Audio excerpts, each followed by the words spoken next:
자, 안녕하세요, 북성카페 여러분. 자, 오늘 저번 시간에 이어가지고 이 칼뱅의 종교개혁 부분을 할게요. 자, 이 칼뱅의 종교개혁 하기 전에 먼저 기본 강의 교재 562페이지 잠깐 펴놓고 한번 살펴보고 나서 이제 강독을 할게요. 자, 거기 이제 칼뱅의 종교개혁 전에 이 스위스에서 이 종교개혁이 있었어요. 그래서 이제 스위스에서 종교개혁을 했던 사람이 누구냐면 쭈핑크링이라는 사람이에요.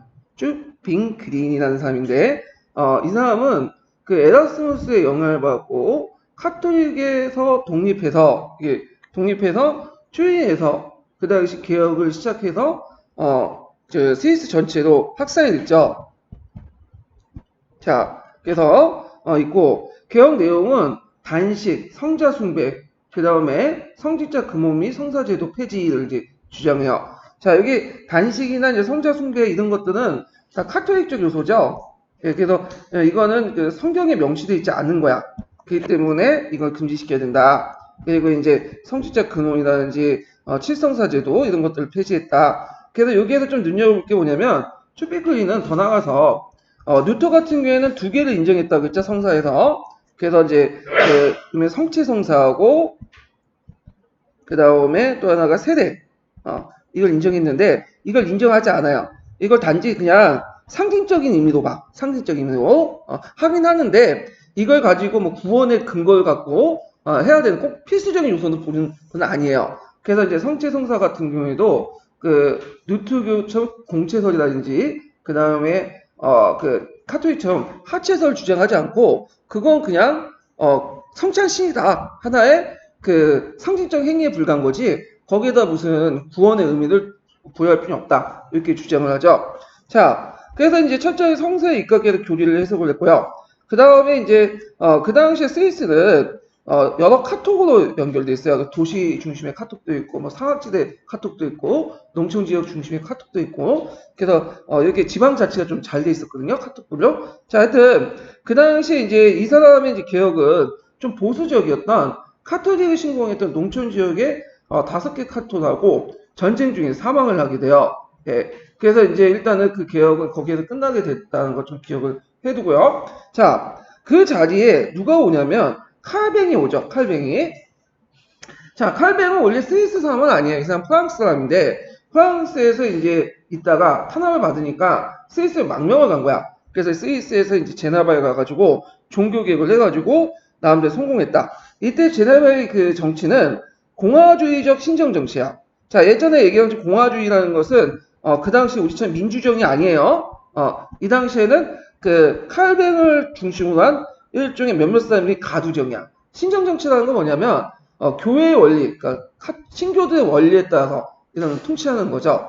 자, 그래서 그 칼뱅의 사상과 활동을 보면요.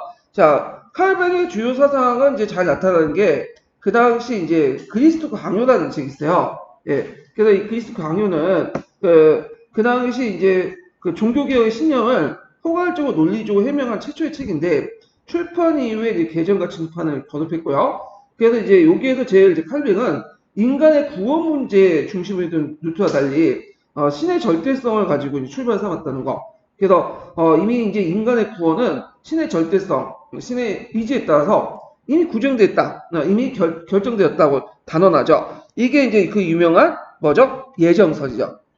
근데 이제 주의할 것은 예정설은 칼뱅만 주장한 게 아니라 전반적인 신교들 내용이야, 교리들. 다만 이 칼뱅이 요걸 이제 좀 더 구체화시켰다 이렇게 보면 돼요. 그리고 예정설 처음으로 주장했던 사람은 누구죠? 아우구스티누스가 이제 있죠. 원식 기독교 철학의 교부 철학에서 이제 연결됐고, 그다음에 이 사람은 이제 아까 지명한 것처럼 신정 정치를 했다. 그래가지고 좀 약간 삶의 질이 좀 떨어지는 정책들을 했어요. 그게 이제 되게 신교들 우리가 생각하는 신교들이 지금의 이제 개신교라고 생각하면 안 돼요. 목사들 보면 이제 좀 약간 세속에 물든 측면이 있죠. 근데 그 당시에 그 목사들은 상당히 FM이었어. 네, 그래가지고 뭐 도박도 못하게 하고 연극도 못 보게 하고 모든 걸 다 금지시켰어요. 네, 쾌락적인 어떤 내용들을.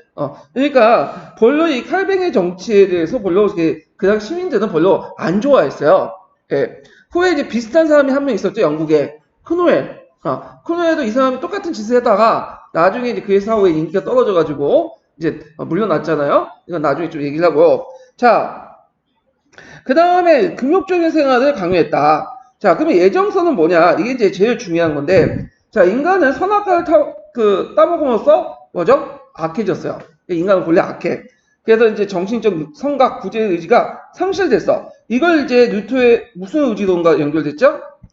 노예 의지론. 인간이라는 자체는 이미 성악과를 따먹을 때부터 어떤 성과 구제에 대한 의지 능력이 상실되고, 인간 자신의 구제를 할 수 없다. 그러니까 이 말은 뭐냐면, 교회가, 그 카톨릭 교회가 뭐 성산이, 그 다음에 뭐 대산이 하면서 인간을 구원할 수 있다는 것은, 이거는 성립이 안 된다. 이렇게 이제 주장을 하죠. 그래서 인간은 태어날 때부터 신에 의해서 먼저 다 모든 게 결정됐어요. 얘가 뭘 할 건지, 그 다음에 또 얘가 천국을 갈 것인지 지옥을 갈 것인지 이미 태어날 때부터 자신의 의지에 상관없이 다 결정이 된 거야. 그래서 이 당시에 태어나면 우리가 이제 여러분들 뭐 교사가 되려고 지금 공부를 하고 있잖아요. 여러분들 자유의지가 아니라 예정선생님이 이미 신의 의지가 내재되어 있는 거야.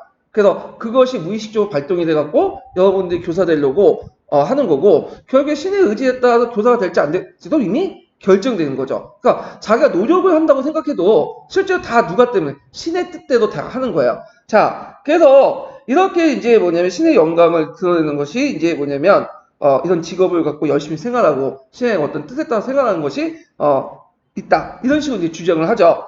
그리고 이 사람들은 나름대로 선민의식을 가지고 있어요. 자기는 태어날 때부터 신으로부터 선택받은 사람이다. 그러면 이제 그 밑에 나머지 사람들 뭐죠? 악의 무지죠.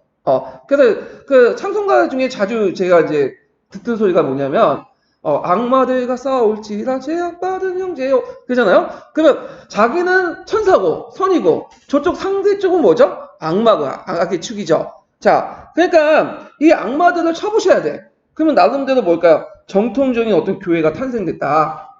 상당히 이제 뭐냐면, 이런 것들은 이제 예정서에 들어가 있다는 거죠. 자, 그래서 이제, 이 칼뱅의 신정정책 여기 뒤에 나오는데, 일단 뭐 신정정책 지향이 있고, 고리와 조직, 의식면에서 합리성과 논리성을 강조했다. 자, 근데 이제 합리성과 논리성을 강조했다고 해서, 이게 항상 다 맞는 게 아니에요. 예, 사람들의 어떤 심성이나 정서, 그 다음에 사회적 조건하고 안 맞을 수가 있어. 그렇게 반발이 일으킬 수가 있는 거죠. 그리고 이 사람은 성서지성주의, 성서에 명시되어 있지 않는 것들은 다 그냥 폐지시켰어요. 그 대표적인 게 이제 뉴토가 인정했던 성차는 성사를 폐지했죠. 이걸 이제 성사가 아니라 뭘로 그냥 단순한 성찬식으로 이제 생각했어. 그 사람은 이제 아까 이 성사를 폐지하면서 그 당시 이제 그 교회에 있는 그 성경에 있는 그 하나님이 예수님 빵과 포도주 나눠줬다. 그 의미를 어떻게 이제 해석하냐면, 뭐 기독교처럼 카톨릭처럼 빵과 포도주를 그 당시 살이나 피 이런 식으로 생각하지 않고 뭐가 인지됐냐? 빵과 포도주에 성령이 인지돼 있다. 물질적인 게 아니라 성령이란 영혼이 인지돼 있다. 이렇게 생각을 해요. 그래서 성찬성사를 폐지시키고요. 그 다음에 이제 교회 조직을 통해서 이제 뭐냐면 그 당시 신자들의 일상생활을 통제하고, 그 다음에 제네바를 이제 일종의 신교의 중심지를 부각하고 선교사를 파견하죠.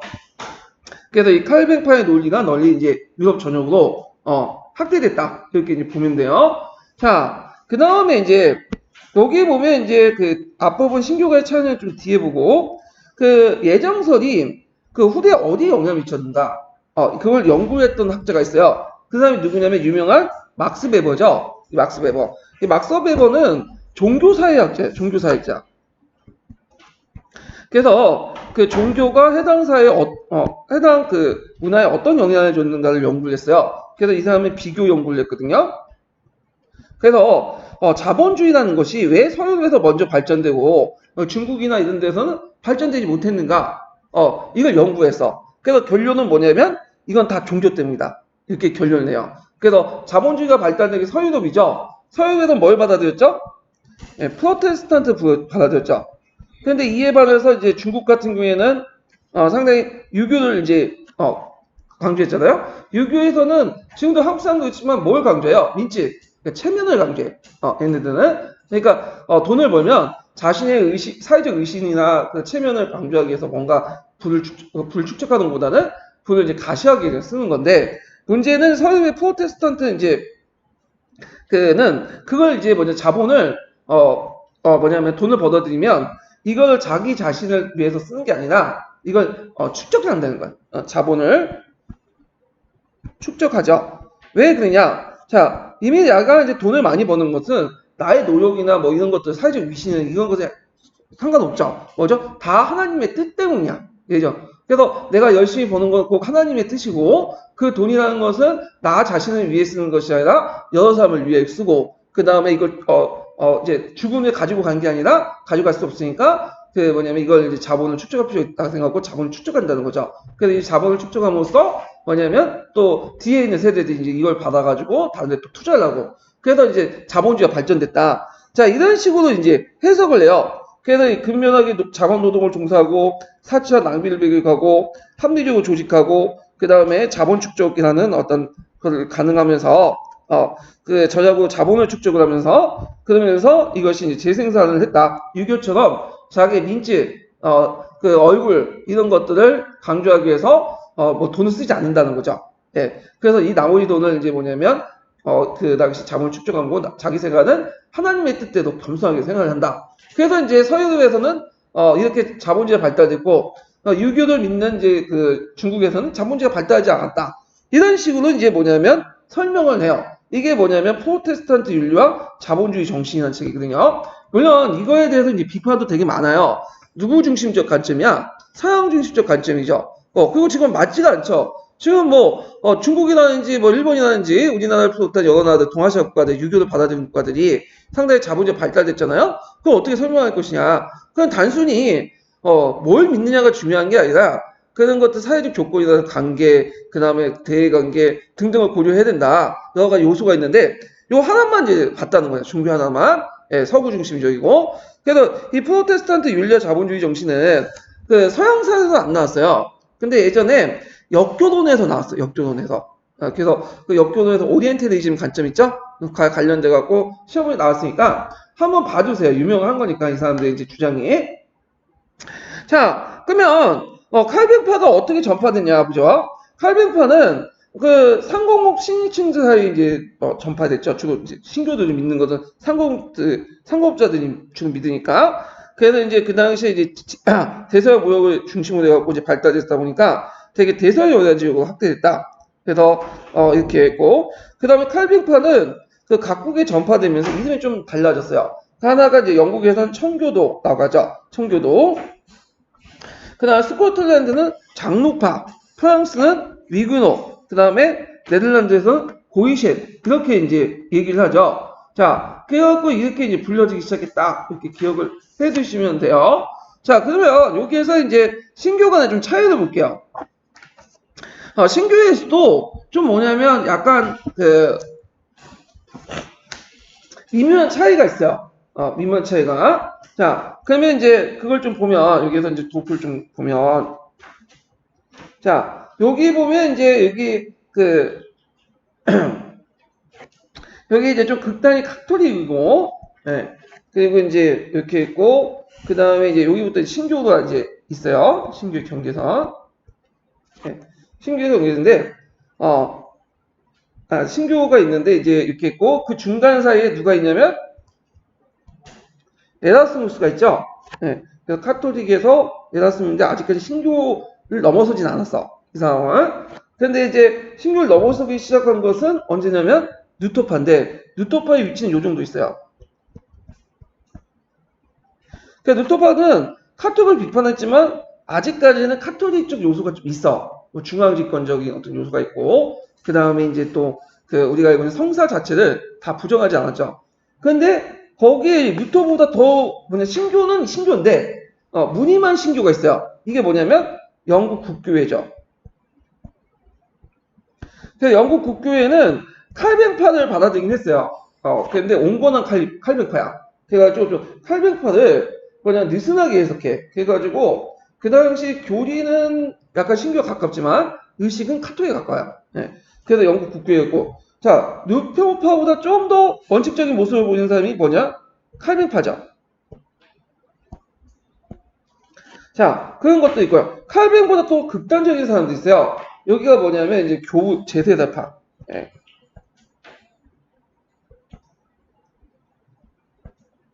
자, 이렇게 볼 수가 있죠. 그래서 그 영국 국교회는 약간 좀 더 보수적인 사람들이고 신교 중에서도 그 다음에 여기 뉴턴은 좀 약간 이제 중도, 칼뱅은 뭐 중도 좌파, 그 다음에 제세파는 극자 이렇게 이제 보시면 될 것 같아요. 자, 그러면 이제 한번 비교를 해보면 뉴터 같은 경우에는 이제 그 칼뱅이나 공통적으로는 성서 지상주의야. 근데 칼뱅보다도 뉴터가 이제 칼뱅이 뉴터보다도 더 철저하게 성서 지상주의고요. 그다음 신앙주의 지상주의. 그다음에 이제 신앙 예정설을 강조했고, 그다음에 인간의 어떤 의지를 부정했죠. 이거는 똑같아요. 자, 그다음에 성자 숭배라든지 성직자, 성사, 단식 폐지, 성물, 성자, 화기 이런 것들은 부정했다. 다만 루트파 같은 경우에는 그 성사 중에서도 성서에 모순되어 있지 않은 교회 의식 같은 걸 승인했죠. 그래서 대표적인 게 세례라든지 성자, 성사 같은 것들을 했고요. 근데 성서에 명시됐던 모든 걸 다 부정을 해요. 하체설도 부정하고. 예. 그래서 이제 얘네는 하체설 대신에 성령 임재설을 주장하죠. 자, 국가 간에서는 루터파는 그 이제 태어날 때부터 제외 보호를 받았기 때문에 그 당시 교회가 국가에 종속되는 그런 것도 있는데, 자, 이에 반해 칼빈파 같은 경우에는 좀 더 이제 기독교를 내세워서 기독교를 교지를 국가적 정치에 응용하는 신정 정치를 하는 거야. 그래서 여기 루터파 같은 경우에는 교회가 국가를 통제하지만 국가가 교회를 통제하지만 국가가 교회의 이념을 받아들여가지고 논리를 받아들여갖고 통치 이념을 쓰는 건 아니죠, 정책으로. 그런데 칼뱅은 국가가 곧 교회야. 이 말은. 그래서 교회가 국가를 장악해서 완전히 국가 정책이 뭐가 되는 거야?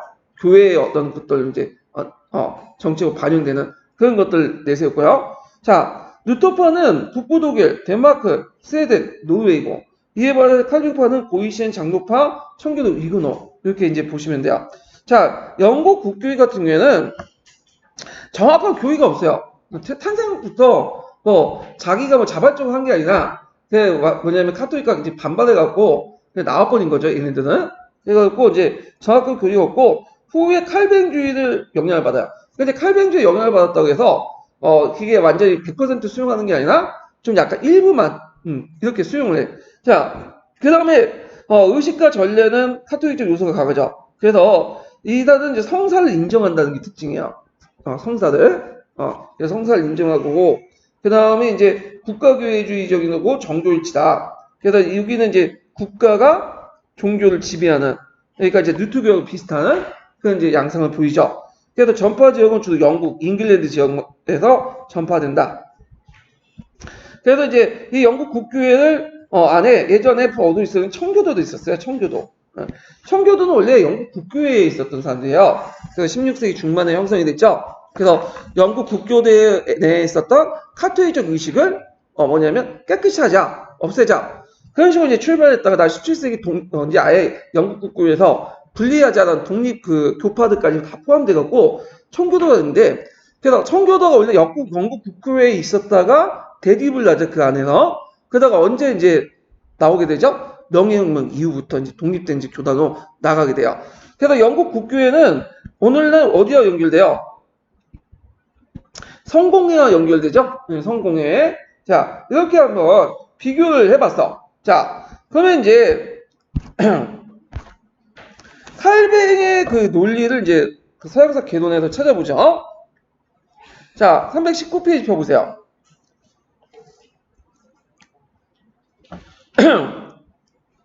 자, 뉴턴의 종교개혁이 시작되지 얼마 안 돼서 1519년 스위스의 쭈이리에서 쭈피쿠닌이 종교개혁을 진행했다. 그는 뉴턴보다 더 철저히 성경주의를 내세웠고 성체성사를 폐지했죠.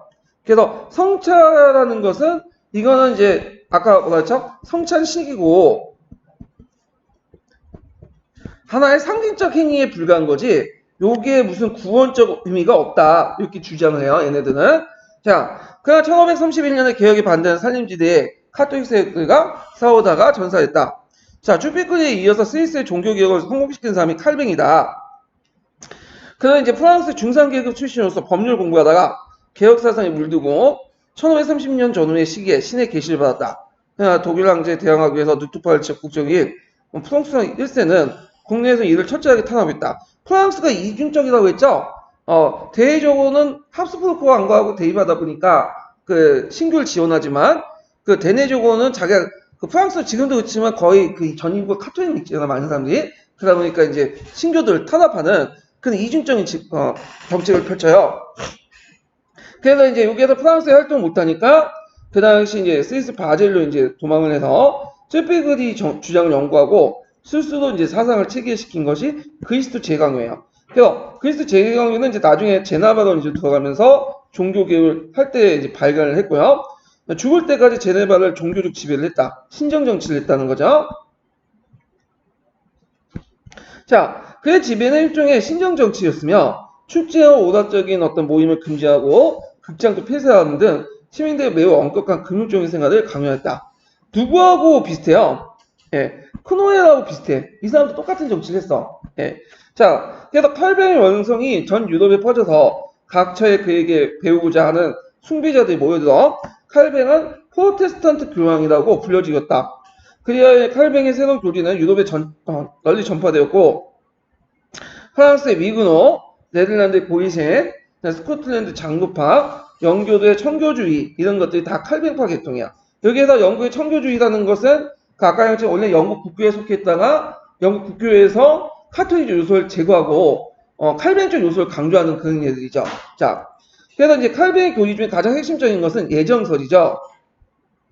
그래서 이에 의하면 인간은 원래부터 제하고 타락했으며 모든 성과 구제에 초래할 수 있는 것에 대한 의지 능력을 완전히 상실했다. 노예 의지론이죠. 신은 스스로 영광을 나타내기 위해서 그 결의로서 어떤 사람들이 영원한 생명을 예정하고 다른 사람들이 영혼의 죽음으로써 예정했다는 것이다. 이런 어떤 의미에서 무서운 교리다. 이 교리는 그걸 받아들이는 사람들은 역사상 스스로 영웅적인 행동을 할 수 있죠. 그래서 정통적인 어떤 그 교회를 만들었다.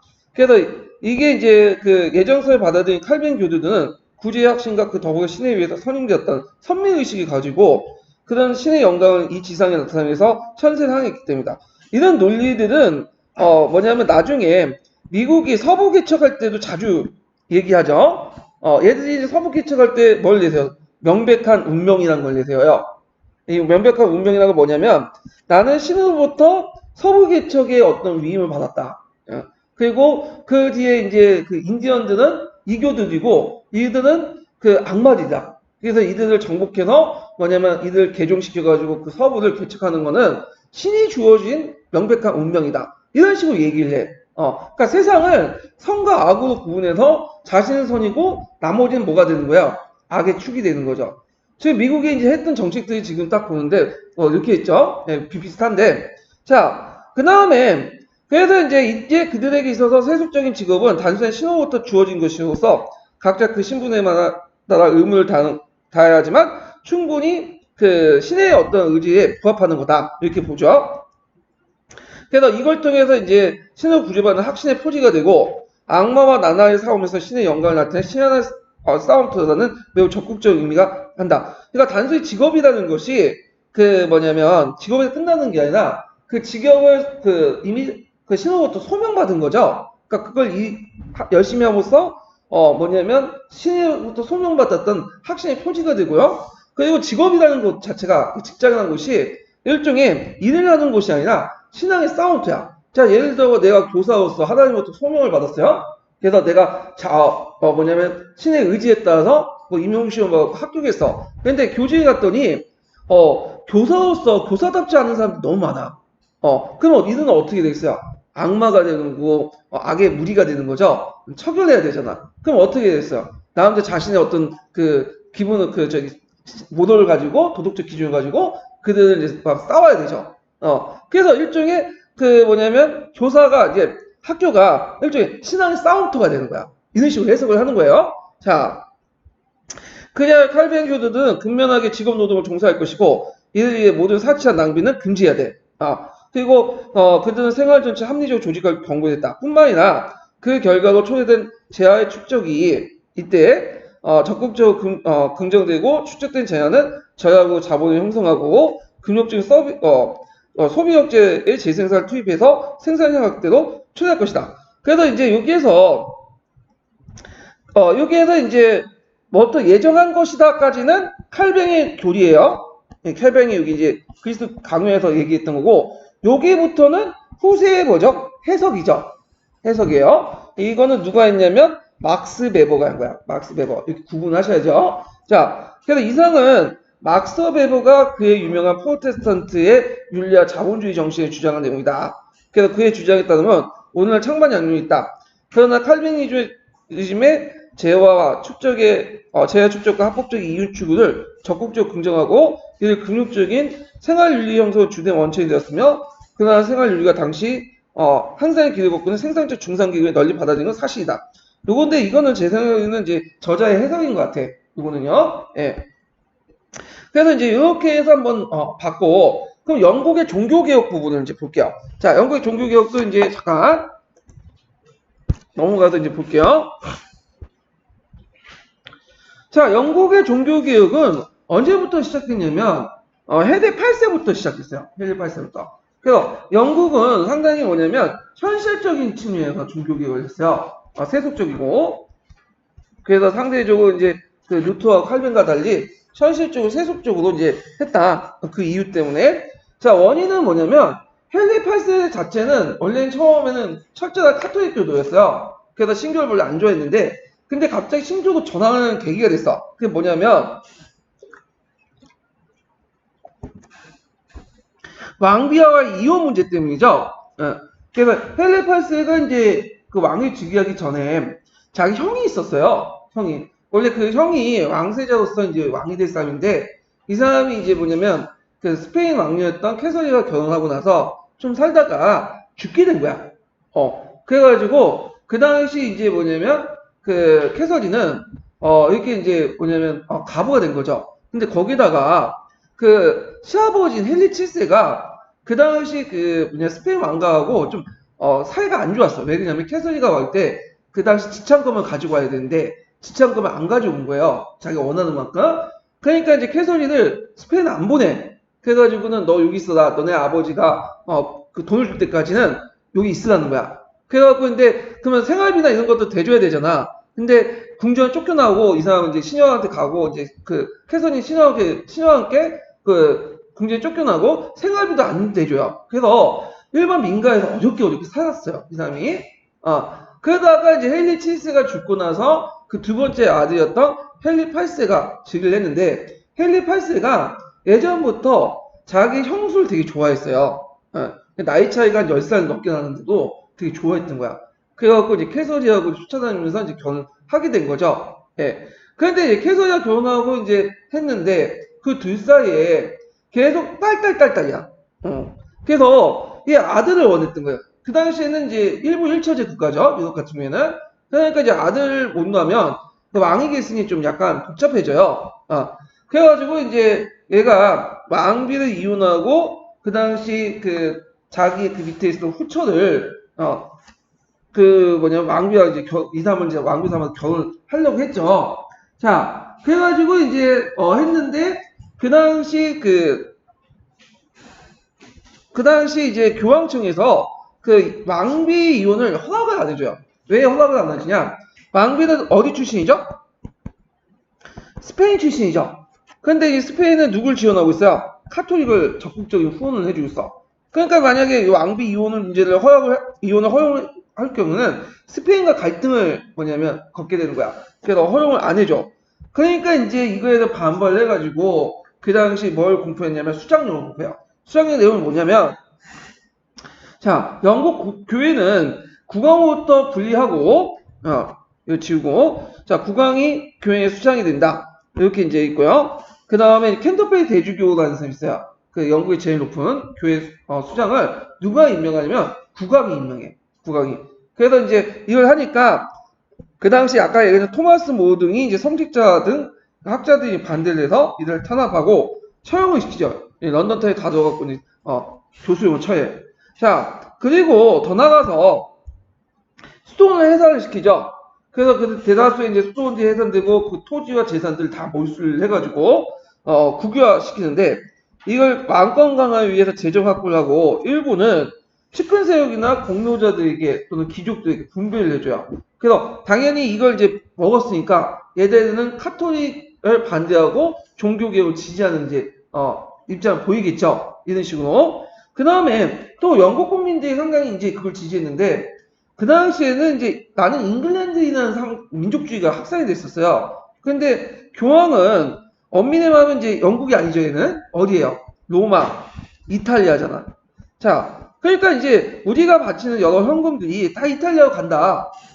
이거 우리 반대한다. 그래서 이제 로마에 대한 강범위한 반감이 형성돼 있었다. 그러다 보니까 영국 국민들 또한 헨리 8세의 어떤 조치를 지지를 해준 거야. 자, 그러면서 영국 국교회가 이제 성립을 했죠. 그래서 이제 영국 국교회가 이제 그 보면 에드워드 6세가 있어. 에드워드 6세가 이제 있는데 요 그 헨리 8세는 결혼을 한 6번인가? 되게 많이 했어, 이 사람이. 아들을 얻기 위해서. 그래서 세 번째 부인으로부터 얻은 사람이 에드워드 6세예요. 그래서 이제 이 사람이 공동 일반 기도서를 작성하고 그 다음에 이제 영국 교회의 교리를 규정하고요. 그러면서 신교파 교리를 채택을 했다.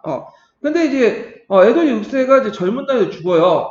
그러면서 이제 뭐냐면 메리 여왕이 이제 즉위를 하게 되죠. 메리는 누구의 딸이에요? 네, 캐서리의 딸이죠. 그래서 이제 캐서리하고 이혼하고 나서 그 메리가 상당히 궁핍하게 살아, 이 사람이. 이 사람이 이제 아버지부터 인정을 못 받아. 넌 내 딸이 아니다. 그래서 밖으로 이제 보내지고 어렵게 살고 심지어는 엘리자베스 여왕 있죠? 그 엘리자베스 여왕의 시중을 들게 해요. 자기 그 이복 언니인데 이복 동생인데도 그 밑에 들어가서 시종 역할도 많이 하고 부욕적인 삶을 이제 살게 되는데 이 사람이 이제 에드워드 6세 이후부터 죽고 나서 즉위를 한 거야. 자, 그래서 이 사람은 다시 이제 카톨릭을 복귀를 하죠. 그러다 보니까 국민들 반발하고 특히 이 사람이 제일 이제 멍청한 게 뭐냐면 멍청하보다는 이 메리 여왕이 이제 왕에 즉위했을 때 30대 후반이에요. 이 사람이. 그러니까 이 사람은 남자를 좀 좋아해. 결혼을 하고 싶었어. 그래가지고 누구하고 이제 혼담을 해서 결혼했냐면 필리프 2세하고 결혼한 거야. 근데 필리프 2세는 자기보다 나이가 10살 어렸거든요. 근데 이제 왜 결혼한지 잘 모르겠는데 그 필리프 2세가 이제 메리 여왕의 사진을 보고 그림을 보고 그 당시에 뽀사시 좀 했고 그랬나 봐. 그러다 보니까 거기에 넘어간 거야. 근데 가보니까 이거 나이도 많고 원래 생각보다도 얼굴이 그렇게 예쁘지가 않아. 그러니까 이제 하룻 밤도 안 자고 그냥 도망간 거야 그냥. 그래서 메디가 계속 편지를 보면서 오라고 했는데 안 갔어. 필리프 2세가. 자, 그러면 이제 이렇게 하다 보니까 이제 필리프 2세가 이제 스페인 쪽이고 스페인은 카톨릭 있잖아. 그러니까 영국 국민들이 반발을 많이 샀어. 이것 때문에. 결국에는 이제 메리 여왕이 죽고 그때 이제 뭐냐면 엘리자베스 1세가 등장하죠. 그래서 엘리자베스 1세는 메리 여왕 때 탄압을 또 받았어. 메리 여왕이 얼마나 엘리자베스 1세를 싫어했겠어요. 예전에 자기가 이제 언니인데 불구하고 얘 밑에 시종 들어가서 했잖아. 그래서 런던탑에 갇혀 있었어요, 이 사람이. 그러다가 이제 메리 여왕이 죽고 나서 국보를 즉위하자마자 이 사람은 이제 뭐냐면 수장령을 공표해요. 우리가 수장령 하면 헨리 8세만 공포한 줄 알았죠? 헨리 8세 외에도 엘리자베스 여왕이 다시 공포해요. 왜냐하면 자기 언니가 카톡을 내세웠잖아요. 그러니까 이제 한번 이걸 다시 확인할 필요가 있었기 때문에 수정을 공포하고 나서 그 다음에 이제 통일령을 반포하죠. 그래서 통일령의 내용을 이제 보면 영국의 국교를 확립했고요. 그리고 이제 영국 교회의 교리와 의식을 확정해요. 그래서 그 앞에 있었던 그 당시 이제 그 에드워드 6세가 그 공동 기도서에서 제시했던 이런 것을 바탕으로 해서 39개의 조를 채택을 하죠. 예. 그래서 여기에서 있는데 대개 보면 이제 그 내용을 보면 교리는 신교고 의식은 뭐야? 국유예요. 그래서 우리가 이제 칠성사들 그 영국 국교에서 인정해 성사제도를. 근데 교리는 칼뱅적인 교리야. 그래서 약간 복잡한 그 혼합된 푸전식 이게 뭐냐면 그 종교였죠. 그러니까 이거에 대해서 이제 그 국교회 안에 있었던 그 정통 그 칼뱅파 교도들은 반발한 거야. 그래서 이들은 이제 뭐냐면 그 안에 있었던 그 카톨릭적 교리, 카톨릭적 요소를 깨끗이 하자 하면서 뭐라고 외쳤냐면 청교도라고 한 거야. 16세기 중반 때. 그래서 이제 이렇게 이제 있는데 아직까지는 어디야? 영국 국교에 속했어요. 자, 그래서 이제 엘리자베스 여왕이 있었다 이런 것도 좀 기억을 해주시면 되고 이런 계획도 있었고. 자, 그러면 이 엘리자베스 1세의 정책은 근데 이렇게 주의할 게 뭐냐면 그렇다고 해서 엘리자베스 1세가 영국 국교회를 내세웠다 해서 그 당시 그 국교회 안에 있었던 그 뭐냐면 좌파 세력던 청교들 탄압하거나 그다음 카톨릭 교도들을 탄압한 건 아니에요. 이 사람이. 그래서 이 사람은 하나의 왕국의 하나의 원칙을 하나의 종교관을 내세웠지만 카톨릭 교도들이 대놓고 뭐냐면 대놓고 떠벌지 않는 이상은 개인적으로 모여가지고 이제 미사 드리고 그런 것들은 그냥 묵인해줬어. 예. 그래갖고 나름대로 카톨릭 교도들도 이제 불만이 없었던 거야. 자기가 뭐 그냥 뭐 개인적으로 믿고 신앙생활 하는데 큰 불편 없었던 거죠. 그래가지고 이제 크게 이제 종교 문제는 없었어요. 요 당시 엘리자베스 1세 때는. 근데 그 뒤에 이제 스투어트 왕조 때는 완전 달라지죠. 그러면서 이제 종교 탄압이 이루어지고 여러 가지 문제가 이제 생겼던 거죠. 자, 그러면 이제 요거까지 좀 하죠. 자, 하여튼 이런 신교들이 이제 그런 것들을 개혁을 하니까 카톨릭 내에서 이제 자체 개혁을 해야 되겠다라는 움직임이 일어나요. 자, 이걸 이제 카톨릭 교회 개혁 또는 신교들에서 이게 뭐라고 하냐면 반동적 종교 개혁이라고 해요. 네. 그래서 이 카톨릭 교회 개혁에 대해서 입장이 좀 카톨릭 측과 신교들 측에서 신교들이 각각 다르게 봐. 그래서 카톨릭 교회에서는 이게 진정한 이제 교회 개혁이다. 이렇게 얘기를 한 반면에 신교에서는 이건 진정한 교회 개혁이 아니다. 개혁을 위장한 반동적 정치에 불과하다. 이렇게 이제 각자 이제 보게 되는데, 자, 그러면 그 내용을 이제 보면 일단 중세 개혁운동의 정통이었고 신교 학살에 대응하기 위해서 했죠. 그래서 이제 그 대표적인 공예가 트렌트 공예예요. 이거 외워두세요. 상당히 중요한 공예죠. 이 트렌트 공예를 주도했던 단체가 어떤 단체죠? 예전에 시험 문제 나왔던 예수회죠. 예수회. 그래서 이제 정통교리를 내세우면서 이제 했는데, 그래서 종교재판소와 신성노무사제도를 통해서 보편재판을 회복하려고 했다. 이렇게 이제 보시면 될 것 같아요. 자, 그럼 국회에서 이제 결정된 내용을 보죠. 자, 여러 가지 폐단을 시정했어, 지금까지. 그래서 면제부, 그러니까 면벌부 판매를 금지시켰죠. 네, 면벌부 판매. 근데 주의할 것은 요건 면벌부를 판매를 금지시킨 거지. 면벌부 자체를 폐지한 건 아니에요. 네. 면벌부는 인정했어. 왜냐 이걸 부정하면 신교들 입장을 맞다는 걸 인정하는 거 아니야. 그러니까 이거는 그 자체를 폐지한 건 아니에요. 근데 이거는 이걸 인정하고 뭐만 이제 금지시킨 거야. 그걸 판매하는 것만 금지한 거야. 근데 이게 실질적으로 금지라고 보시면 돼요. 왜냐면 원래 면벌부를 발행한 것 자체가 뭐예요? 판매 목적이죠. 판매 목적인데 판매를 안 하니까 교회가 면벌부를 더 이상 발매를 할 수 없죠. 이렇게 줄 수도 없잖아요. 그러니까 자연스럽게 없어져요. 이건요. 그렇지만 이제 의견 내건 것은 면벌부 판매 금지지 면벌부 자체는 금지한 건 아니에요. 자, 하여튼 성직자 기강을 확립하고 성직자가 다른 일을 못하도록 겸직을 금지하고요. 그다음에 성직자가 그 당시 너무 무식하니까 그러니까 중세시대 때는 성직자들이 나름대로 똑똑했는데 이때는 이제 거꾸로 성직자들이 무식한 사람이 많았나 봐요. 그래서 성직자 교육을 위한 교구, 신학교를 성립하고 이때 신학교를 이제 성립하면서 앞장섰던 그 집단이 예수회죠. 예수회. 그다음 카톨릭이 내세웠던 기본적 교리를 제하긴 해요. 자, 이게 뭐냐? 성변환. 이건 뭘까요? 하체설을 인정하는 거죠. 하체설. 연옥에 대한 믿음. 그 다음에 성자 공격. 그 다음에 성경과 전승이 진리의 근원이고 믿음과 성사가 선행이 구원의 방법이다. 그래서 여기에서 이제 카톨릭하고 개신교의 차이점이 나와. 자, 일단은 카톨릭에서는 구원의 방법이 있어. 자, 믿음. 일단 믿음이 있어야 되죠. 그리고 선행을 해야 돼. 이 선행은 누가 베풀까요? 이 선행은 저기 이제 교회에서 하죠. 교회에서. 그래서 교회에서 이제 칠성사도 하고 아까 대사도 하고 면벌부도 대사의 한 일종이라고 했죠. 대사 문서로서. 그 다음에 이제 근데 개신교는 오직 뭐다? 믿음만, 하나님의 은총을 통한 구원을 받을 수 있다. 이렇게 주장을 해요. 이런 것들은 다 서에는 쓸모없는 거고, 성경에 없다. 그래서, 진리의 근거도 믿음은 어디에서 구하죠? 성경에서 구하고, 선행은 이거는 어디에서 구하는 거야? 예전부터 내려왔던 전승, 여기서 구하는데, 개신교에서는 오직 뭐만 강조하죠? 성경만 강조해. 그래서 성경 지상주의라고 하잖아요. 그래서 이게 이제 뭐냐면, 카톨릭과 개신교에서, 차이점이야. 이게, 지금도 그렇죠? 그래서 지금은 카톨릭은 가면 이제 카톨릭 신자들은 꼭 교회 가야 되겠죠. 그 성당에. 왜? 칠성사를 받지 않으면 죽은 후에 어디 가요? 연옥이라든지 지옥에 가잖아. 근데 이제 개신교 신자들은 예전만처럼 교회 안 가도 천국에 갈 수 있어. 예수천국, 불신지옥 이런 것들 믿으면 갈 수 있다 그거죠. 자, 그 다음에 또 그 종교재판소를 설치하죠. 예전에 이제 이단에서 이제 그 이단 할 때 이제 설치했던 걸 다시 이제 해서 종교재판소를 설치하고 그 금속 목록을 작성하고 카톨릭 교진에 수호하려고 했다. 신교 확대 방지를 했고 그 다음에 이제 요 이전에 기초 예문에 나왔던 게 뭐냐면 교황의 지상권과 무효성을 확립해요.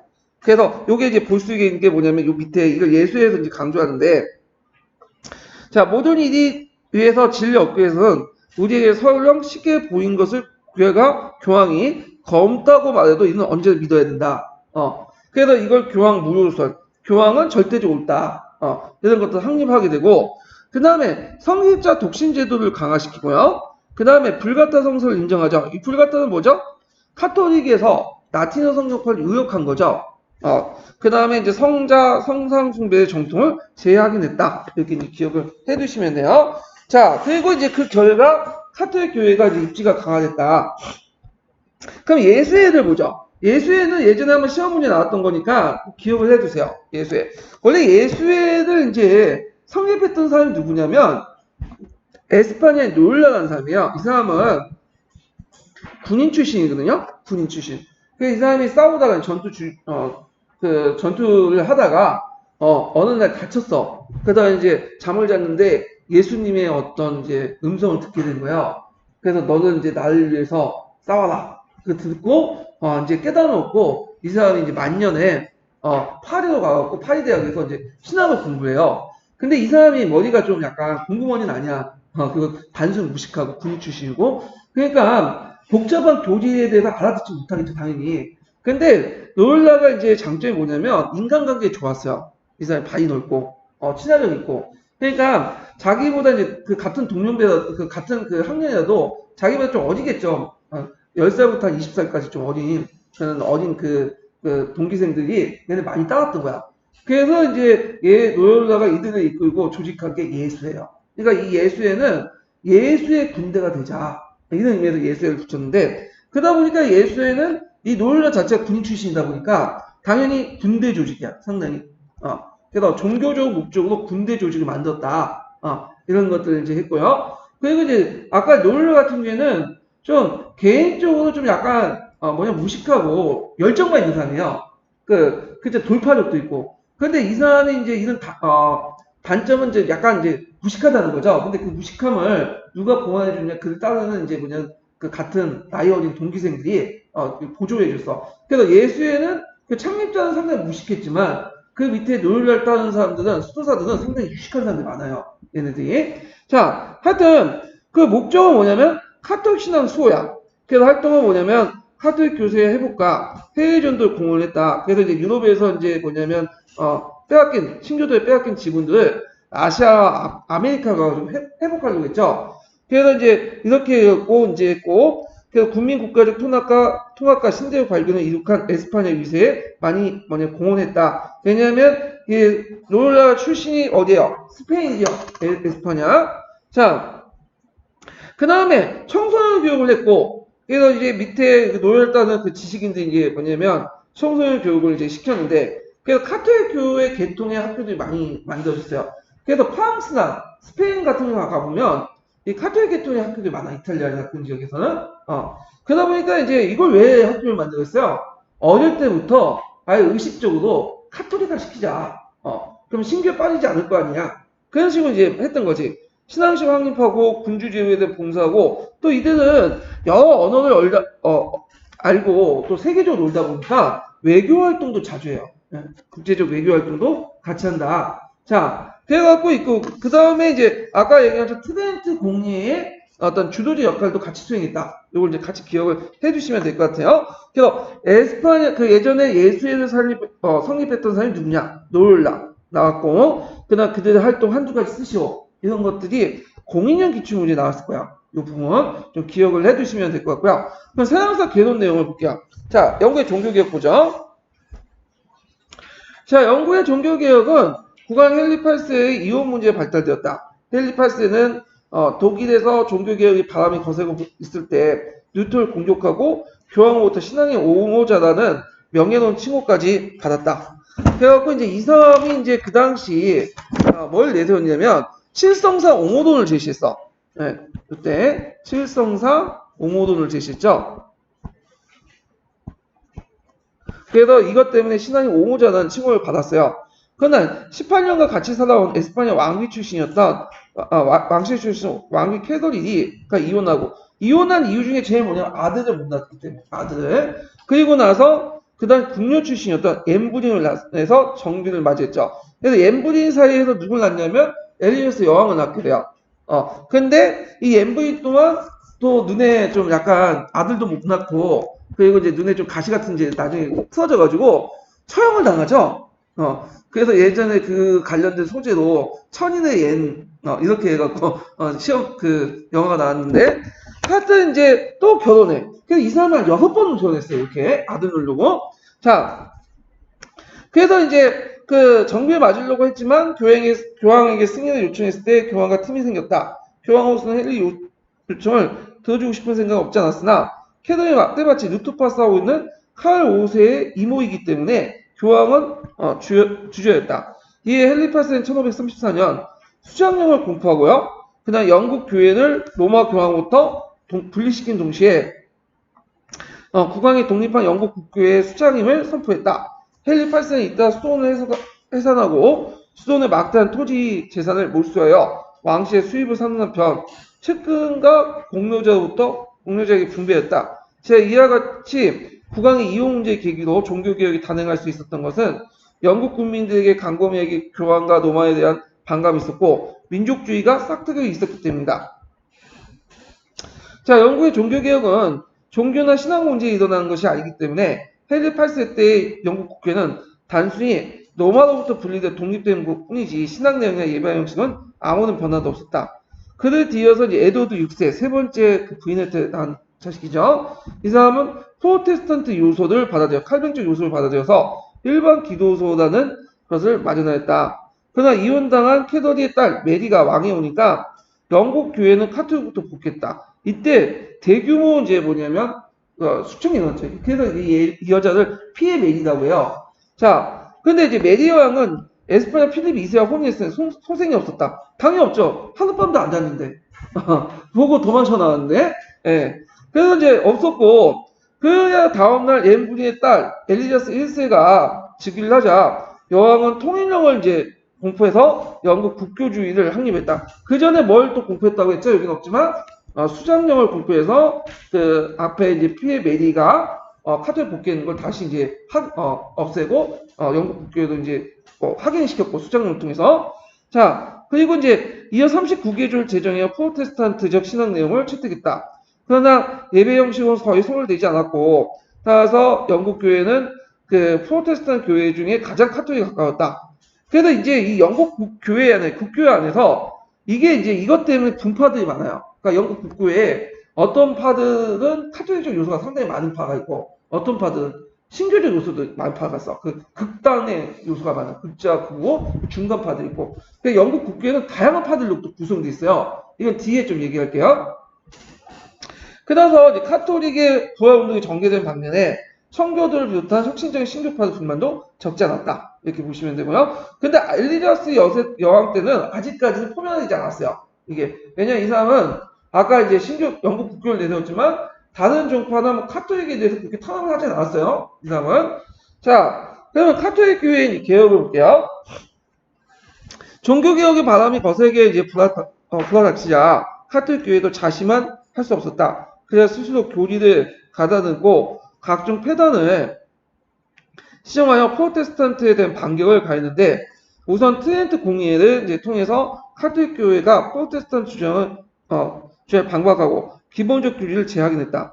자, 성경과 더불어 카톨릭 교회의 정통에도 계시로서의 가치를 인정하고 신앙만이 아니라 선행 또한 구제를 필요하다고 했죠. 이걸 이제 선행이라는 것은 뭐야? 칠성사 이런 것들이 대표적인 거죠. 그래서 이제 이렇게 있고 그 다음에 성직 매매나 남용으로 인해서 성직 경무에 기인하는 부재 성직자를 없애고요. 그리고 성직자 품위 향상을 위해 교육도 이제 검토했다. 트렌트 공의회와 나란히 교황청 자치 내부의 반성과 자숙이 이제 단행되어 르네상스의 세속적인 학력적 분위기가 일소되고 더불어 종교재판을 이제 하게 되죠. 자, 종교재판을 강화하고 군소 목록을 작성해서 이단을 방지하고 제거하는 데 노력했다. 예. 그래서 이제 있고, 카톨릭 교회에 있어 건건한 수도회 조직의 활동 또한 컸다. 종전에 프란치스코파, 도미니크스파, 카르메스토 등이 생길 대체자, 활동이 이제 제기됐고, 그때 예수회라는 새로운 교단이 만들어졌죠. 자, 예수회는 에스파니아의 그 군인 출신이었던 이그나티우스 노울라가 이제 만들어졌고요. 그래서 1540년 교황의 정식 인가를 받아 카톨릭 세력의 회복과 확장에 눈부신 활약을 하게 되었다. 자, 예수의 수도사들은 2년간 견습기간과 다시 10년간의 수학기간을 거쳐서 그 상위자에 대한 순종, 특히 누구겠어요? 상위자가 교황이죠.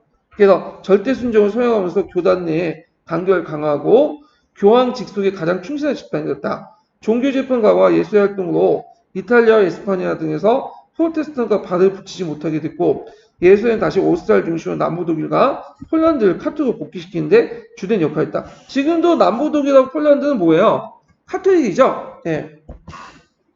뿐만 아니라 때마치 지리산의 발견으로 진출의 길이 열린 아메리카 대륙에 가서 아시아에 대한 그 전도 사업을 했고 그 다든스톤과 더불어 맹활약을 했다. 그래서 특히 중국이나 일본 같은 데 진출을 많이 했어요. 예수의 선교사들이.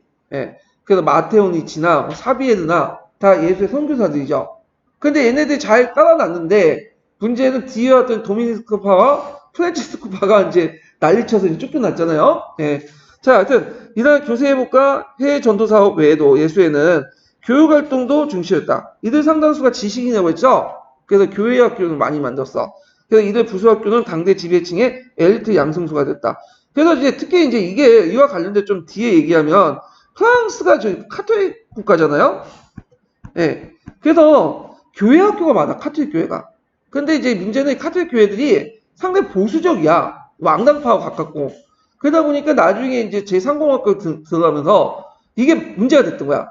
왜냐면 상공학 때는 의무교육도 실시하고 나도 공립학교 널리 보급하고 카톨릭 교회들의 영향을 주려고 했는데 얘네들이 그 상공학부의 어떤 공화국 이념을 부정하고 맨날 왕당파 강조하고 교회 강조하고 분리주의 성향을 보내니까 안 되겠다 해가지고 DFC 사건 이후에 이 카톨릭 교회를 아주 척결시켰거든요. 예. 그래서 지금 프랑스 같은 경우에는 철저하게 그 교육기관에 종교가 개입한 걸 방지해요.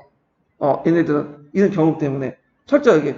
그래갖고 예전에 이슬람세 그 신도들이 이제 이슬람 교들이 많잖아, 프랑스들이 히잡 쓰고 들어가는 것도 반대하잖아. 다 이유가 있는 거야 이게. 예.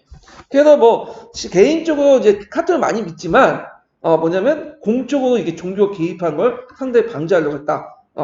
자, 그럼 종교개혁의 결과를 이제 보면 그 내용이 쭉 보시면 알겠지만 그냥 의미만 쭉 있어요. 종교적 간용이 어떻고 저쪽저쪽인데 그냥 읽어보세요. 이거는요. 그냥 의미 영향인데 그냥 어떤 주관적인 내용들인데 좋은 말이 많이 들어가는데 팩트 중심으로 나오기 때문에 제가 할게요. 여기는. 예. 자, 그래서 이제 이렇게 해서 이제 한번 종교개혁에 관련돼서 이제 봤고 다음 주 넘어가서 절대왕정을 보자. 절대왕정. 절대왕정도 가끔씩 한 2, 3년마다 한 번씩 나오죠. 이 부분도. 그래서 절대왕정 많이 나오는 부분이 절대왕정 특징이 뭐냐.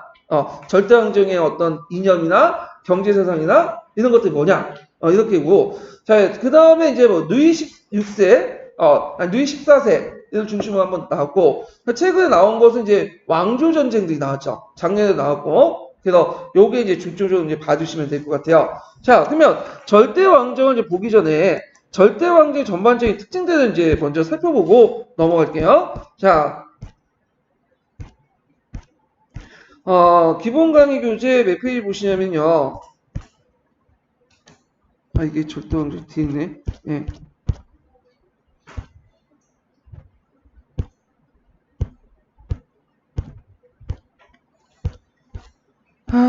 몇 페이지 보시냐면,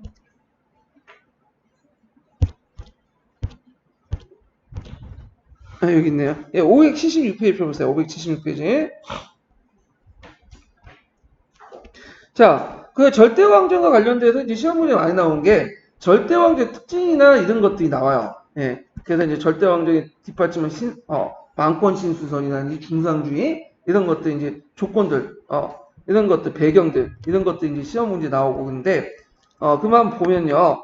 자, 절대왕정은 16세기에서 18세기 때 시기를 얘기하죠. 16세기, 18세기 때. 자, 여기에서 이제 정의를 이제 보면 르네상스 시대부터 계몽주의까지 유럽의 일반화된 군대 국가를 절대 왕정이라 한다. 자, 그 다음에 국왕이 그 봉건貴族과 시민 계층 중에 어느 누구에도 제약을 받지 권력을 행사하는 거고 왕권 신수설에 의해서 뒷받침했다. 근데 이제 주의할 것은 여기에서 절대주의라고 해서 절대 왕권이라 해서 무조건 이제 그 이집트의 파오나 그 중국의 어떤 황제 권력처럼 뭐냐면 막강한 건 아니에요. 근데 왜 절대라는 말을 붙이냐면 그 전보다 왕권이 강화됐기 때문에 그렇게 붙인 거예요. 네, 나름대로 제약점도 있어요, 이 사람들도. 자, 그러면 여기에서 이제 볼 수 있는 게 국왕이 봉건貴族과 시민계층, 그러니까 중세적 어떤 세력과 근대적 세력을 뒷받침해주는, 그러니까 분영자 역할을 했다. 이걸 이제 뭐냐면 계급분영설이라고 하거든요. 이걸 누가 주장했냐면 엥겔스라는 사람이 주장했어요. 계급분영설. 예. 그래서 이게 이제 보편적으로 이제 뭐냐면 통론이나 이제 교과서에 실려 있어. 이 관점이. 근데 그거 외에도 서양사 강의에서는 좀 두 가지 관점을 또 뭐냐면 제시하고 있어요. 여기 보면 오히려 공공기족의 세력이 더 컸다. 그런 관점과 시민 계층의 설이 컸다. 두 가지 관점이 있어. 근데 이거는 안 맞는 것 같아. 서열 반정에서 보면 엥겔스의 계급 분영설이 딱 맞아요. 근데 다만 동유럽 같은 거 있죠? 동유럽은 부르주아 세력들이 성장하지 못했죠. 그러다 보니까 이게 같은 절대 왕정이다. 동유럽 절대 왕정은 계급 분영설보다는 어디에 가깝냐면 봉건 귀족들이 우세해서 이제 했다. 그래서 이때 봉건 귀족은 뭐야? 융커죠.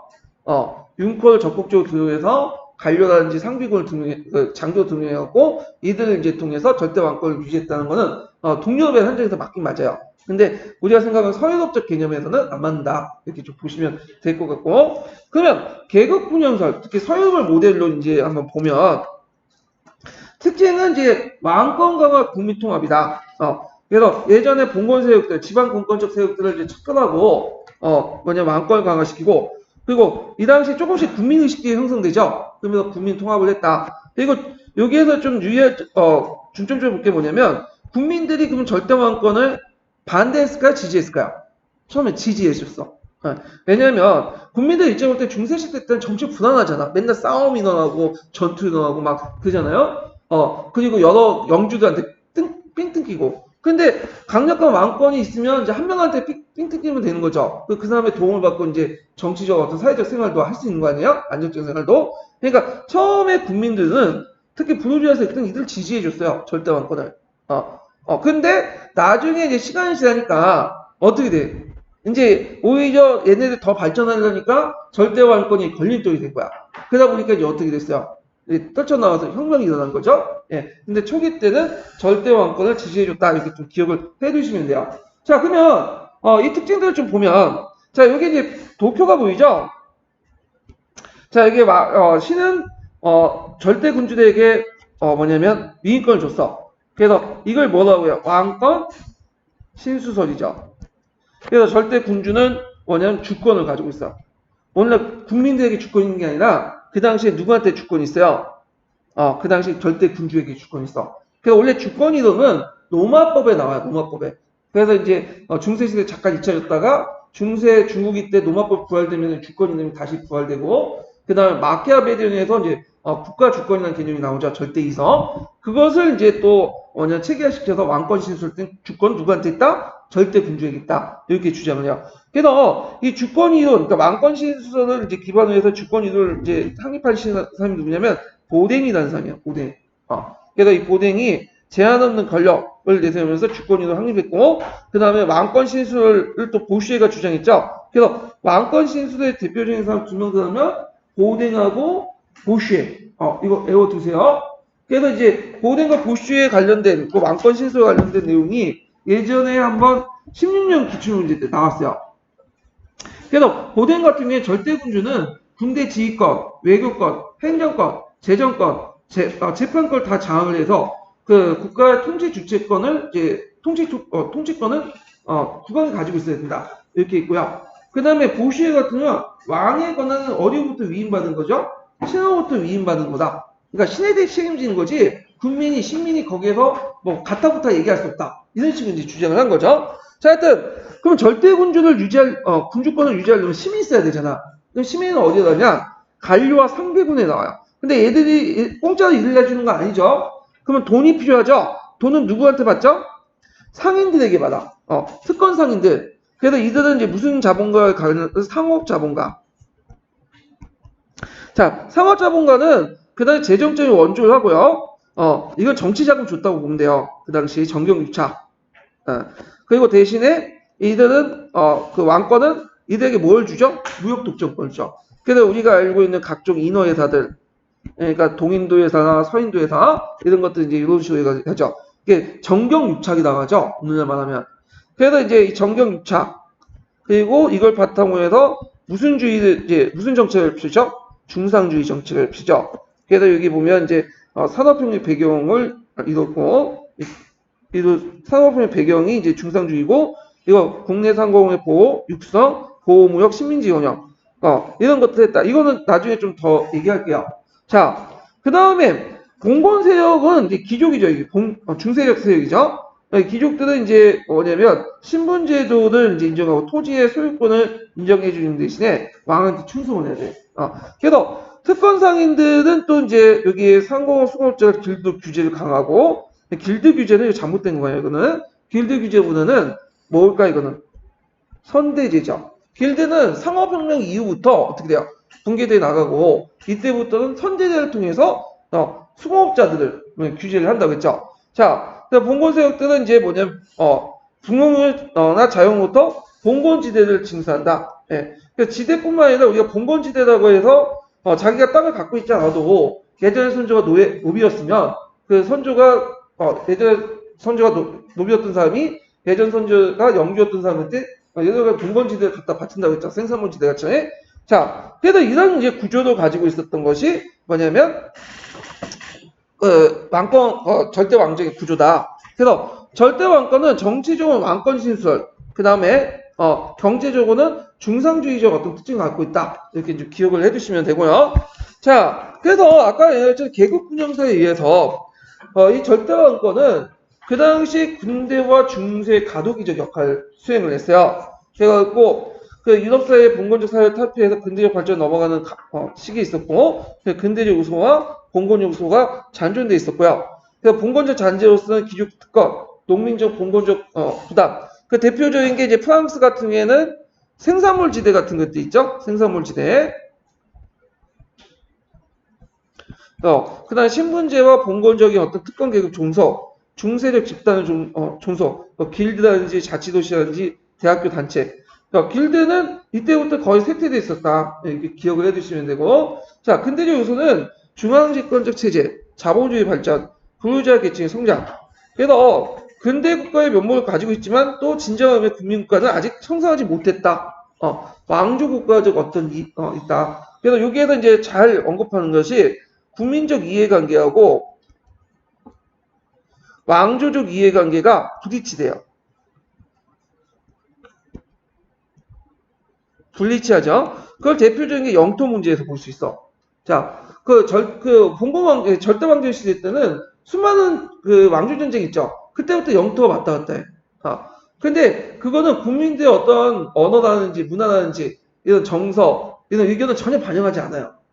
근데 지금 만약에 그렇게 막 영토를 뭐 전쟁 중에서도 영토를 이제 뭐 점령했다고 그걸 뭐 자기 영토로 하지 않잖아요. 미국도 뭐 이라크 점령했다고 해서 이라크를 자기 영토 하지 않잖아. 그럼 뭐 때문에 그래요?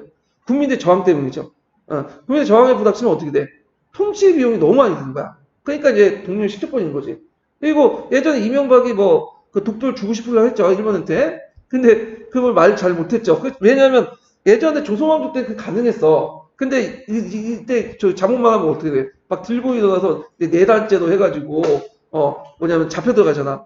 자, 이런 건 이제 근대 국가에서는 도저히 있을 수 없는데 그 당시에는 그 중세 아니 근세였던 절대 왕정 시대 때는 이게 가능했다. 이렇게 좀 기억을 해두시면 돼요. 자, 근데 서유럽의 절대 왕정과 달리 이제 동유럽도 절대 왕정이 있었죠. 근데 차이점이 있어. 이게 예전에 기출문에 나왔던 건데 동유럽의 절대주의 특징을 보면요. 자, 성립 시기가 대체적으로 서유럽의 절대 왕정보다 100년 좀 늦어요. 그래서 이제 17세기 후반 정도 되고 그리고 이제 자율적인 왕권, 그러니까 이제 서유처럼 자율적으로 성립된 게 아니라 외부의 위협으로부터 타율적 군사적 성격을 강했다. 이런 것도 좀 기억을 해주세요. 그래서 예를 들어 독일 프루센 같은 경우에는 주변에 그 뭐 스웨덴과 폴란드 싸우는 과정에서 절대 왕권이 형성했죠. 이런 것들. 그 다음에 이제 사회적 기반은 재판 농노제자. 예. 그래서 서유럽은 농노제 붕괴, 자본주의가 붕괴할 때 아직까지 계속 재판 농노제가 있었어. 이 재판 농노제를 했던 것이 무슨 집단이에요? 융커 집단이죠.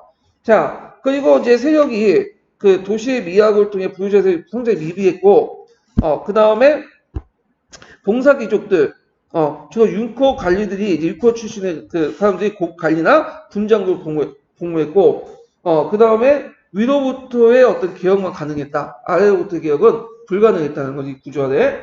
자, 그래서 이 내용들 좀 같이 기억을 해주시면 돼요.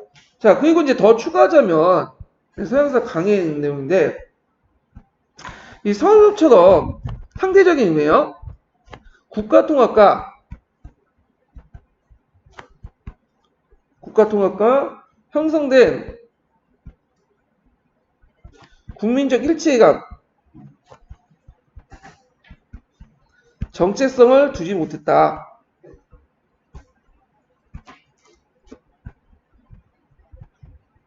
그래서 서유처럼 난 잉글랜드인, 그 다음 난 프랑스인, 스페인 이렇게 생각을 해서 이제 이걸 바탕 절대 왕권을 마련한 게 아니라 여기에는 그런 개념이 별로 없었다는 거야. 위로부터 좀 강제적이고 이런 것도 했다. 국민적 일체감이 없어. 그러니까 아직 국민의식이 성립이 안 됐던 거야. 내가 뭐 독일인, 내가 러시아인 이런 생각은 이제 좀 그 당시에 없었다. 물론 이제 뒤에 생긴 거겠지만 자 동유럽 계몽군주들의 특징이 뭐냐면 이 사람들은 이제 주권이 다수보다 한 사람이 유대된 걸 옳다고 생각해요. 그래서 개혁과 계몽의 주역한 군주인데 주권이 다수보다 한 사람들에게 유대된 걸 옳다고 생각하는데 거기 생각뿐이야. 실제적으로는 정치는 뭐죠? 주권은 누구한테 있는 거예요? 계몽 군주들에게 있는 거야. 근데 의식적으로 그렇게 생각을 한다는 거죠. 그래서 이제 이들은 종교의 관용, 산업의 자유, 농노의 방, 학예의 보호와 장려, 위로부터 군주행위의 본고지 여러 개고 종속식 절대 권력을 유지하려고 했고, 그래서 이제 그 반은 이제 뭐냐면 근대적 요소가 있고, 반은 아직까지 본고적 요소가 같이 있는 거예요. 그래서 대표적인 사람은 프레드링 2세, 마리아 테레지아, 에카테 여자 등등등 있는데, 요건 뒤에 좀 살펴볼게요. 이 여자들은, 이 사람들은. 그 다음에 이 시대 때 또 특징이 뭐냐면, 왕조 전쟁이 많이 났죠. 그 왕조 전쟁에 수많은 왕조들이 있잖아요. 예, 요번에 이제 에스파의 왕위 계승전이 나왔잖아요. 자, 그러면 그때 일어난 왕조 전쟁 특징이 이제 세 가지 특징이 뭐냐? 이게 예전에 기출문에 나왔어요. 한번 그 보면 첫 번째 국민적 이해관계보다는 왕조적 이해관계에 앞서서 전쟁했다. 앞에 특히 영토 문제 있죠. 영토 문제에서 뭐냐면 그 국민적인 어떤 이해관계 정서 이런 것들은 전혀 반영하지 않는다고 했죠. 자, 유럽의 국제정치 틀이라고 할 수 있는 세력균형 원리가 크게 좌우됐다. 세력균형 원리는 뭐냐면 한쪽이 이제 예를 들어 A와 B가 싸우잖아요. 근데 단순히 둘 간의 싸움을 끝나는 게 아니야. 항상 옆에 있는 국가들 같이 이제 싸워. 근데 A가 좀 힘이 강하고 B가 힘이 약해요. 그러면 사람들은 이제 그 옆에 있는 국가들은 누굴 주로 지원할까요? B를 지원해. 왜? 만약에 A가 B를 먹을 경우에는 나중에 A가 유럽 패권을 장악할 수 있잖아. 그러니까 B를 지원으로써 얘를 견제하는 거죠. 그 역할을 누가 담당했냐면 영국이 잘했어요. 영국은 예전부터 뭘 주장했냐면 1차 세계 전까지는 명예로운 고립을 주장했죠. 그래서 영국은 좀 이중적인 게 자기는 유럽 사람이라고 생각하지 않아요. 얘네들은 영국인이라고 생각하지. 그리고 얘네들은 유럽의 그 대륙 문제에 직접적으로 간섭하지 않아. 뭐 군대를 파견한다든가 그런 거 안 해. 왜냐면 영국 자체가 육군이 별로 없어요. 근데 얘네들이 그렇다고 해서 또 둔갑지도 않아요. 그래서 이제 어떤 식으로 하냐면 예를 들어서 이제 재정적 지원을 해준다든가 그러면 양쪽에서 가지고 부채질하면서 외교적 활동을 통해서 싸움을 붙인다든가 자기가 싸우지 않고 대리 전쟁을 시킨다든가 그런 식으로 해. 그런 식으로 해갖고 좀 약간 얍삽하게 해요. 얍삽하게. 그래서 가성비를 좀 높이는 거. 자기가 직접 개입은 안 하지만 옆에 가서 외교적 활동을 통해서 서로 이제 싸워도 붙이거나 재정적 지원을 해주거나 그런 역할을 한 거죠. 그래서 영국이 나중에 식민지 정책할 때 똑같아. 영국은 막대한 병력을 식민지에 파견 안 해요. 극소수의 뭐냐면 군사 고문단이나 뭐 약간의 군대만 파견하고 나머지는 뭐죠? 그 밑에 이제 민족들을 이제 그 식민지인들을 잘 조절해가지고 얘네들에게 디바이드를 해갖고 자기 협력 계층과 저항하는 계층 나눠가지고 밑에 협력하는 계층들 포섭시켜갖고 그들을 통해서 간접 통치를 하죠. 예. 그래서 이제 영국이 이제 머리가 좋은 건지 하여튼 이런 걸 상당히 잘해 얘네들이. 자, 그 다음에 또 영국과 프랑스가 식민 전쟁을 하죠. 그래서 영국은 대륙 문제에 직접 간섭해 병력을 파견되지 않지만 프랑스 간의 식민 전쟁을 했어요. 왕조 전쟁이 있을 때 같이 뭐도 일어났냐면 식민 전쟁도 같이 일어났어. 이게 예전에 한번 시험 문제 나왔던데. 자, 예를 들어 아우크푸르크 전쟁 때는 월리엄 전쟁 일어났고요. 그다음 에스파냐 왕위 계승 전쟁은 옌 전쟁이 일어났고 오스트리아 왕위 계승 전쟁은 조지아 왕 전쟁이 있어요. 네, 조지아 왕 전쟁 때. 7년 전쟁은 프랑스 인디안 전쟁, 또는 프레시 전투 이렇게 했는데 그래서 이 네 번에 거쳐서 식민 전쟁이 일어나요. 결국에는 최종적인 승리는 누가 했죠? 영국이 했고 영국이 무슨 조약을 통해서? 파리 조약을 통해서 했다. 이 파리 조약은 프랑스 인디언 전쟁 때 끝나고는 한 거죠. 이게 이제 시험문이 나왔는데 그래서 영국이 이제 해가 지지 않는 국가가 되었다. 그래서 이걸 이제 이 식민 전쟁을 뭐라고 하냐면 예전에 제2차 백년 전쟁이다. 이렇게 얘기를 하죠. 그래서 왕조의 특징은 세 가지 외워두세요. 국민적 이해관계보다는 왕조적 이해관계가 앞섰고 그 다음 세력군영의 원리가 작용됐고 그 다음 영국과 프랑스가 대륙에서 식민전쟁을 하고 있을 때 그러니까 대륙에서 이제 왕조전쟁을 하고 있을 때 그 다음 식민지 내에서 서로 간에 네 차례에 걸쳐서 식민전쟁을 했다. 그래서 그 마지막 식민전쟁이 7년 전쟁이고 그걸 마무리한 것이 그 파리조약이다. 이렇게 기억을 해두시면 될 것 같아요. 자, 그래서 이제 있고 각국의 절대주의 부분은 좀 쉬었다가 할게요. 이 부분은. 예.